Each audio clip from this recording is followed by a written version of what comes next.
Ito ang tatlong katotohanan ng ating buhay na hindi lahat ng tao mamahalin tayo. Pangalawa, na hindi lahat ng minamahal mo tutulungan ka. At pangatlo, na hindi naman lahat ng nagmamahal sa iyo ay mananatiling kasama mo. Remember that some people are not real. There are some people who are selfish. And there are some people who only think about themselves and will not consider our feelings. Kamukha po nung isang parokyanos ko po dito na gumagawa po at nagtitinda ng tinapa. Kwento po niya sa akin nung minsan daw na siya ay nagtitinda ng tinapa, naka-bike lang po siya, napadaan po siya dito sa mga sakop namin na mga mahihirap. Naaawa po siya dito po sa mga mahihirap, dito sa mga nakatira sa squatter, binibigay na lang po niya yung tinapa sa kanila. Pero alam niyo po yung malungkot na kwento, nung minsan, napadaan siya. Yung mga ibang tinulungan niya, hinold up pa siya. Yung mga iba na binigyan niya ng pagkain ng tinapa, binugbog pa siya dahil lasing sila. Di po ba nakakalungkot yun? Pero bakit po hindi siya tumitigil pa rin hanggang ngayon na tumutulong, nagbibigay, kahit na po nasaktan siya? Ang lalim po ng kanyang pananampalataya sa Diyos. Palasimba po siya at pinapasa Diyos po niya ang lahat. Opo, merong mga taong makakasakit sa atin, merong mga taong hindi tayo mamahalin, merong mga tao na iiwan tayo, pero tandaan po natin, meron pong tatlong mabuting balita. Ano po? Na kahit na gaano kahirap ang buhay, number 1, mahal tayo ng Diyos. Amen? Number 2, tutulungan tayo ng Diyos. Amen? Number 3, na ang Diyos tapat sa atin kahit na hindi tayo tapat sa Kanya. My dear friends, God in His kindness has given us a loving mother. Pagkabuti-buti ng ating Panginoon, binigay na niya ang kanyang anak para sa ating kaligtasan. Pero binigay din niya ang kanyang ina sa atin, si Maria. Handa na palaging tumulong. Handa na palaging sumaklolo. Handa na palaging maging gabay para mapalapit tayo sa kanyang anak si Jesus na magpupuno sa atin ng pagpapala. Isa po sa mga napakagandang larawan sa ating simbahan ay ang Mother Perpetual Help. Pakatignan niyo po na maigi ang ating mahal na ina, yakap-yakap ang Niño Jesus. Pero sa susunod po, tong assignment ko sa inyo, pakatignan niyo po yung paa ni Jesus. Bakit? Dahil makikita niyo po yung isang sandalyas niya na pigtas,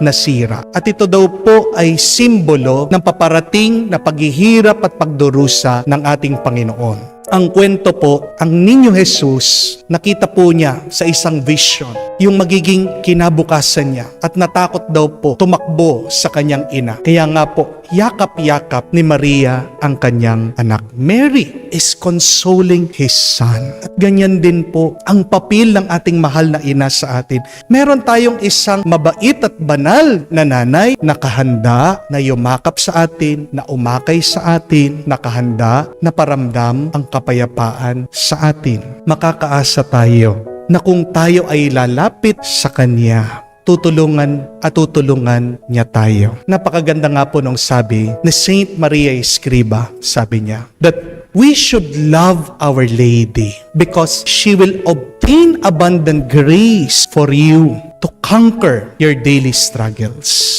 Kung gusto mong malampasan ang iyong mga paghihirap, hindi lang yung magtiis ka. Kung gusto mong magtagumpay sa iyong mga problema, hindi lang yung kumapit ka kay Jesus. Pero matutulungan ka din sa iyong mga pagsubok kung magpapaakay ka at magpapayakap ka sa ina na palaging sumasaklolo, si Maria. Napakaganda din po ng sabi ni Don Bosco that if we have faith in Mary, the help of all Christians, you will see what miracles are. Gusto mong makatanggap ng milagro?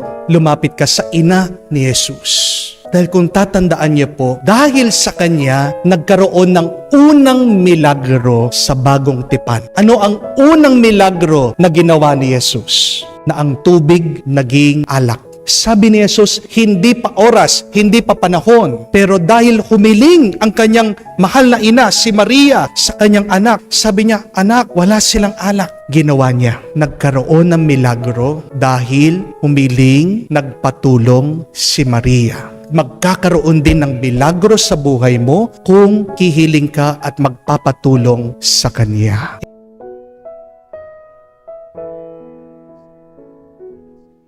Pag nalaman mo yung masamang katotohanan, ano ang magandang gawin? If you learn the bad, the evil truth, the not so good news, what will you do? Tatlo lang naman po ang pwede nating gawin sa harapan ng masamang katotohanan. When the bad truth has been revealed to you, you can either first tolerate it, second, avoid it, and third, correct it. Pag nalaman mo yung hindi maganda, pag nalaman mo yung pangit na ugali ng tao, yan yung tatlo na pwede mong gawin. Tiisin mo, iwasan mo, o kaya naman ituwid mo. Marami dyan, alam ko po, marami sa inyo ginagawa the first two. Di po ba? Tinitiis, iniiwasan. Pero sinasabi ko po sa inyo, pag tinitiis mo, hinahayaan mo na magpatuloy. Di po ba? Pag iniiwasan mo, anong sinasabi mo? Hinahayaan mo, sinasabi mo na tama lang. Kahit na iniiwasan mo, dala-dala mo pa rin yan sa isip mo at sa puso mo, apektado ka pa rin. Di po ba? So, hindi magandang sagot at tugon yung hinahayaan mo, tinitiis mo at iniiwasan mo. Kung nalaman mo yung masamang katotohanan, ang magandang gawin, habang maaga, ituwid mo, itama mo. We need to correct it. And if it is bad, we need to cut it off in our lives. Because if we let it live, if you allow it to remain, then the bad truth grows and spread. And what you allow to exist, persist. Tandaan niyo po yun. Pag hinayaan mo, lalong lalakas yan, lalong darami yan, at mas mahirap nang alisin sa buhay mo. Amen? Now the question is, how do you correct it? Paano mo itatama yung masamang katotohanan na iyong nalaman? You must change the source of it. Tandaan mo, kung merong bunga, may ugat. Kung gusto mong maging maganda yung bunga, ayusin mo yung ugat.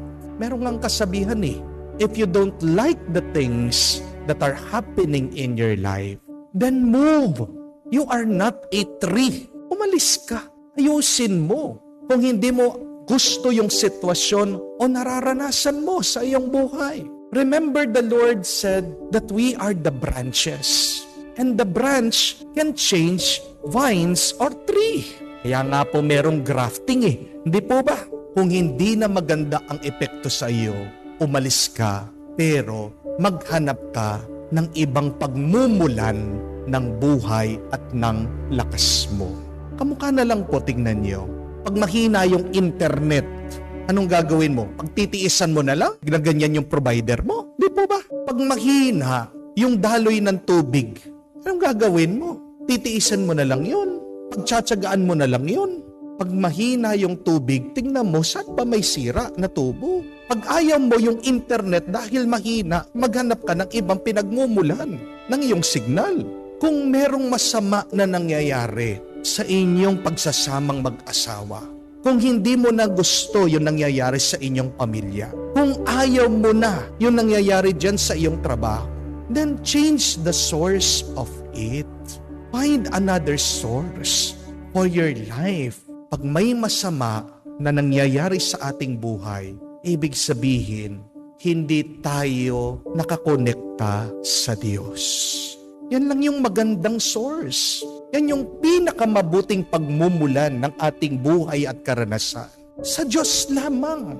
We should live in, with, and through God if we want to have good fruits in our lives.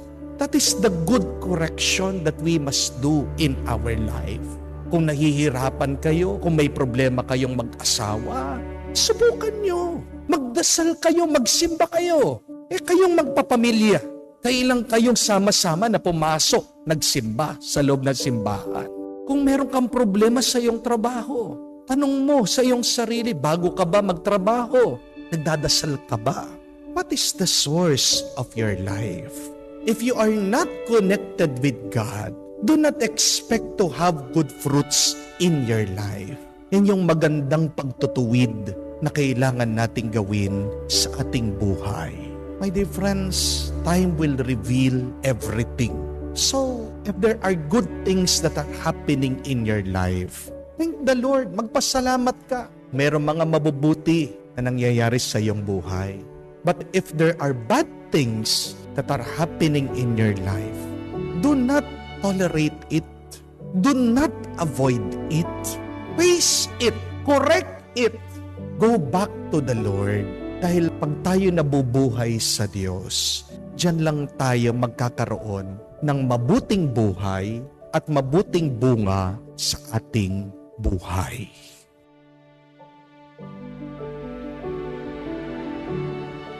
Meron po bang pagkakaiba ang temptation sa inspiration? Oo naman. Pero yun yung tanong. What is the difference between temptation and inspiration? May pagkakaiba, may pagkakaparehas din. Unahin natin yung pagkakaparehas. Whether it's temptation or inspiration, it gives you excitement. Binubuhay ulit yung dugo mo. Di po ba? Temptation. Pag nakakita ka na magandang babae, sexy, nanggigigil ka, nagkakagana ka. Di po ba? Pero inspiration, pag nakikita mo yung pari, magaling, mag-homily, maganda ang kanyang sinasabi, binubuhay din pag ikaw ay nalulungkot at nadidepress. Di po ba? Both temptation and inspiration gives you life, energy, excitement, a desire. But this is the difference. When you say temptation, it comes from the devil. Galing sa masama. And when we say inspiration, it comes from God, from the Holy Spirit. At ang pagkakaiba ng dalawang ito, makikita mo doon sa epekto, doon sa consequence, the after effect. Pagkatapos mong ginawa yung temptation, nagbisyo ka, anong mararamdaman mo? Di ba lata ka? Nanghihina ka? Ubos ka? Pero pagdating sa inspiration, pag pinakinggan mo, pinapasok mo ang banal na espiritu, anong mararamdaman mo? Higit na lakas, higit na buhay, kapayapaan. Yun naman ang pagkakaiba ng dalawa. In temptation, it seeks to destroy us. But in inspiration, it seeks to build us up. Yung isa, ninanakaw yung iyong buhay. Kala mo, binibigyan ka ng buhay, pero inaalisan ka talaga ng buhay. Pero pagdating sa inspiration ng Diyos, binibigyan ka ng buhay, higit na buhay, at ganap na buhay. Ang tanong, saan tayo makakakita ng inspiration? Dito sa ating ebanghelyo, may mabuti tayong balita. Sabi ng ating Panginoon, sa panahon ng kagipitan, sa panahon ng pagdurusa, sa panahon na kung saan tayo ay inaabuso o merong pagnanasa na tayo ay saktan, doon pagkakalooban tayo ng banal na Espiritu. Sinasabi ng ating Panginoon, huwag kayong matakot pag kayo ay ikukulong, tinatanong ng mga hari dahil kayo ay bibigyan ng inspirasyon ng Diyos. The Holy Spirit will teach you at that moment what you should say to these people who persecute you. Napakagandang mabuting balita that we find inspiration in the most difficult situation. At totoo po yun. Hindi ko po alam kung nakita nyo na. Sikat ngayon, viral sa Facebook, sa social media. Yung pong kainan doon sa Batangas. Yung si Kuya Oliver, yung naggogotohan. Ang sarap nung kanyang niluluto. Napanood ko po yung interview. At natuwa po ako doon sa kanya sinabi. Alam niyo po ba kung paano nag-umpisa yung kanyang gotohan? Nung panahon ng pandemya, hindi na daw niya alam kung paano po mabubuhay ang kanyang pamilya. Kaya nakaisip siya, kung kaya magluto ako, sinubukan. Ano pong epekto? Aba, ngayon, dinadayo pa siya na napakaraming tao galing sa iba't ibang lugar. Nag-umpisa dun sa kanyang kahirapan, nag-umpisa dun sa kanyang desperation, nagkaroon siya ng inspiration. Meron din po akong kakilala, nagwakwento siya. Ayaw daw po siya ng kanyang biyenan. Ayaw din po siya ng kanyang mga bayaw. Bakit? Mahirap lang Nilalait po siya. Taong probinsya, sila. Nakatira po sa Maynila. Pamilya sila na mayaman. May sinasabi, siya, dukha, galing ng probinsya. Ayaw siya, nilalait. Nasasaktan siya sa mga sinasabi ng kanyang mga biyenan. Pero kahit na ganyan po yung kanilang pinakita sa kanya at pinadama, sabi niya, Father, nagkaroon ako ng inspiration sa kanila. Nagpursigi ako. Nag-aral ulit ako. Umangat ang aking buhay. At ngayon, mahal na nila ako. Kasi nagbago na ang aking buhay. Tignan niyo po yun. In the times of your desperation, there is inspiration. That is the good news. Kaya nga po, tandaan niyo ito. Ang demonyo, ang gusto niya, madali ang buhay mo.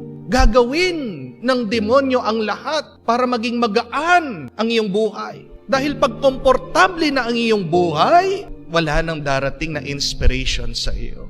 Pag komportable ng iyong buhay, pag isi-isi na ang iyong buhay, hindi mo na nanaisin na ayusin mo ang buhay mo. Improve mo ang buhay mo. Pero pag ikaw ay nakakaranas ng mga pagdurusa, pero pag ikaw ay dumadaan sa sakit at problema, magpasalamat ka sa Diyos.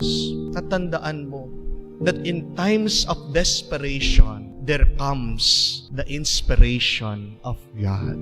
Kaya nga po, alalahanin natin yung ating mga problema, paghihirap, pagdurusa, pagsubok. Salamatan mo ang Diyos. Dahil diyan may binibigay siyang pampalakas sa iyo. Ginagawa kang mas matatag ng Panginoon.